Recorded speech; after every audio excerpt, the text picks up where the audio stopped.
Wel, fel Hywel, dwi'n dechrau efo Salm 77. Dwi'n mynd i atgoffa fy hun beth wnaeth yr arglwydd. Ydw dwi'n cofio'r pethau rhyfeddol nes di ers talwm. Dwi'n cyn iawn ar ers talwm, de. Achos dwi'n cyfeirio at yr hyn sydd dal mor fyw i mi heddiw, ac oedd o pan ddigwyddodd, ond dwi'n cofio. Dwi'n cofio mai yng Nghorwen y cychwynodd y fendith fawr i mi ddoth fendith Bangor i Gorwen yng nghyfarfod i. Criw ohono ni wedi mynd draw i Bafiliwn Corwen ar bws ar gyfer rali. Chydig iawn dwi'n cofio am fanylion y dydd. Dwi'n meddwl mae Glyn Thomas oedd yn siarad, Glyn Thomas Wrexham. Ac dwi'n cofio bod ni'n mynd allan i'r pentrefi cyfagos gyda gweinidogion lleol i rannu copïau o Efengyl Marc, os dwi'n cofio'n iawn. A mi geis i'n anfon allan gyda Gareth, felly, Gareth Hughes.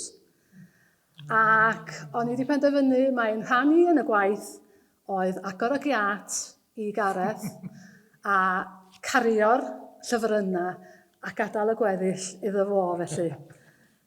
O'n i rhy swyl i gael cwestiynau, i dderbyn cwestiynau am fy ffydd i. Mynd nôl i'r pafiliwn wedyn a gyda chriw o bobl i'n cerryll, yn penlinio neu'n eistedd o amgylch croes syml bren. Felly. Dwi'n meddwl falle mae gwasanaeth Cymyn oedd hi, dwi'n hollol siŵr. Ond yn ystod y cyfnod yna o addoliad o amgylch y groes yma, mi ddoth yr ysbryd glân i mywyd i. A mi nath yr ysbryd glân droi yr holl wybodaeth o genna i am Iesu a'i groes. Pob peth o'n i wedi dysgu yn y Tabernacl Dolgella, mi ddoth o'n brofiad felly, mi ddoth o'n fyw. A dwi'n cofio daith yn ôl i Fangor ar y bws. O'n i'n eitha greul, dwi'n cofio hynny. Ac oedd na ddau berson, dwi'n meddwl mae Geraint Tudur, a falle un o'i chwiorydd o, neu merch arall beth bynnag, oedd hi wedi cael yr un math o brofiad. Ac mi oedd Geraint, os mae Geraint oedd o, yn egluro. A finna yn dysgu wrth rando arno fo yn egluro wrth berson arall. Be wedi digwydd yn y mywyd i. A be oedd wedi digwydd, o'n i wedi cael ateb i'r cwestiwn yr emynydd a'i am fy meia i ddioddefod Iesu mawr. A'r ateb oedd ie. Fel y salmydd dwi'n cofio. Cofio stafell 3 University Hall, Bangor.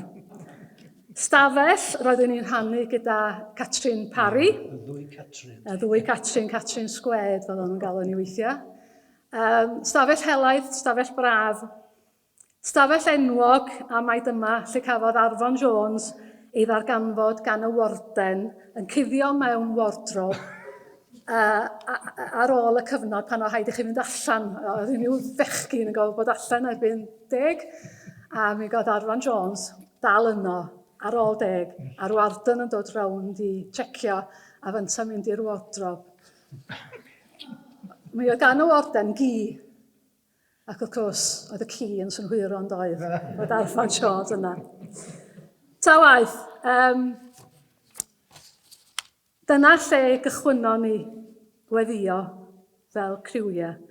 Chydig iawn i ddechrau, ac oeddwn ni'n mynd o stafell wely i stafell wely. Mi oeddwn ni'n cafod stafell 3, stafell wedyn Meinir Loder a Delyth Mai Nicholas, a wedyn i fyny Caerderwen i stafell Liz Burgess Jones, a Lowry, y diweddar Lowry Gwilym, oedd hi yno hefyd. Dwi'n yn cofio be oedd ysbardyn gwreiddiol i ni gychwyn y grŵp gweddi yma. Dwi'n meddwl bod hi wedi siarad un o gyfarfodydd Bala Bangor am bwysigrwydd gweddi. Ac oedden ni wedi bod yn trafod. A dedodd rhywun, pwy bynnag oedd y rhywun yna, dwi'n hynod ddiolchgar, wel, os da chi'n teimlo mor gyhoeddiedig ynghylch yr angen i weddio, pam na newch chi wneud o? A mi gychwynwyd y cyfarfod gweddi felly. Y pethau rhyfeddol wnaeth Duw. Dwi'n cofio fel densil cyfarfodydd nos Sul Bala Bangor ac oedfon trwy'r gwyn yn troi erbyn hyn yn amser o wrando astyd, nid jyst mynd yna i gael y cymdeithas, neu i gyfarfod â rhywun o'ch wedi dechrau ffansio. Ond gwrando ar be oedd gan Elfed ap Nefydd a Dr Tudur a phobl eraill i'w ddweud wrthyn ni am yr Efengil. Dwi'n cofio anghydweld, fel sydd wedi cael ei grybwyll, anghydweld a ddyliau ni aros yn yr enwadau traddodiadol ei peidio. Doedd hynny ddim yn rhan o dyfodaeth yn y mywyd i. Fe gafwyd anghydweld pwysicach yn y marn i am natur y cylch gweddi a'r gymdeithas Gristnogol oedd wedi ffurfio felly. Oeddwn ni ac eraill ddim yn meddwl bod angen newid y gymdeithas i fod yn undeb. Oedden ni am i'r gymdeithas barhau fod yn rhywbeth agored, oedd pobl yn gallu troi mewn os oedd gynnon nhw ddiddordeb, eisiau ymchwilio bellach i'r ffydd Gristnogol a jyst gwrando ar brofiadau pobl oedd yno. Oedd yna anghydweld hefyd am y siaradwyr oedd yn dod i Balabangor ar nos Sul. Rhywbeth oedd mynd am yng nghroi ni, oedd clywed weithio yn ystod y wythnos, o peidiwch yn mynd i wrando ar hwn. Diolch yn saff. Ac mi oedd yr frawddeg fach yna, wir yn ynghyfforddi i. Mi glywes i hynny'n cael ei ddweud am bobl oedd ar ganol y ffordd o ran eu profiad o'r arglwydd Iesu ac yn rhannu hynny hefo ni. Ac i orffan, dwi'n credu bod y cyfnod yma ym Mangor y deffroad, ym mhrofiad geis i yno, wedi cynllunio mywyd i, bod Duw wedi defnyddio i gynllunio y mywyd i felly. O'n i wedi bwriadu credwch ei beidio, o'n i'n studio Ffrangeg a Chymraeg yno. O'n i'n mynd i fynd yn ysgrifenyddes ddwyieithog.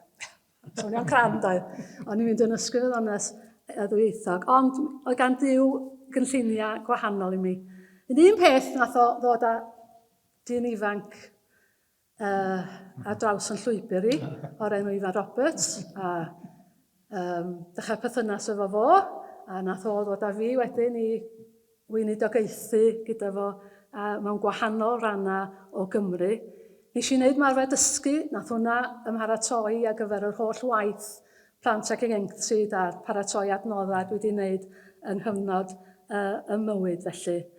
Ac dyswn i ddim yr hyn ydw i heddiw. Fysa mywyd i ddim di bod, dim byd tebyg i'r hyn mae di bod, ond i bai am y cychwyn cyntaf yna, adeg bendith y 70au ym Mangor.